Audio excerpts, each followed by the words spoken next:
Guys welcome back to my বিজি ফেক্ট YouTube চেনেললৈ। আজি এই ভিডিঅ'টোত আমি আলোচনা কৰিম ইউটিউব। আমি সকলোৱে ইউটিউবতে ভিডিঅ' চাওঁ আৰু আপোনালোকেও এতিয়া এই ভিডিঅ'টো ইউটিউবতে চাই আছে। আপোনালোকে বাৰু জানেনে ইউটিউব এপটো কোনে আৱিষ্কাৰ কৰিছিল, ইউটিউবৰ প্ৰথম ভিডিঅ'টো কোনটো আৰু ইউটিউবত সকলোতকৈ ভিউজ থকা ভিডিঅ'টো কোনটো?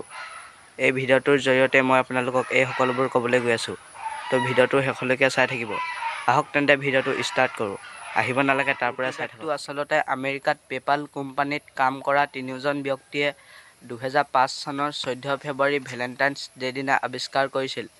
তেওঁলোকৰ নাম ছেথ হাৰ্লি, ষ্টিভ চেন আৰু জাভেদ কৰিম।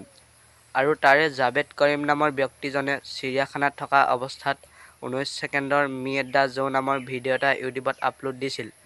এইটোৱে হৈছে ইউটিউবৰ প্ৰথমটো ভিডিঅ'। এই ভিডিঅ'টো আপোনালোকে ইউটিউবত চাৰ্চ কৰি চাব পাৰে, নাইবা মই ডেছক্ৰিপশ্যন বক্সত দি দিম, তাৰ পৰা চাই ল'ব। আৰু ইউটিউবৰ সকলোতকৈ ভিউজ থকা ভিডিঅ'টো হৈছে ডেছপাচিটো, মানে এইটো এটা গানেই হয়। এই ভিডিঅ'টোৰ লিংকো মই আপোনালোকক ডেছক্ৰিপশ্যন বক্সতে দি দিম। কথাখিনি অলপ স্পীড হ'ল, ক'ৰবালৈ যাবলৈ ওলোৱা নিচিনাকৈ, যিহেতু মোৰ এইটো ফাৰ্ষ্ট ভিডিঅ', অলপ উল্টা পুল্টা লাগিবই। আৰু ভিডিঅ'টো যদি চাই ভাল পালে এটা লাইক আৰু চেনেলটো ছাবস্ক্ৰাইব কৰি দিব। আজিৰ ভিডিঅ'টো ইমানেই আছিল, আকৌ ছেকেণ্ড ভিডিঅ'ত লগ পাম, বাই।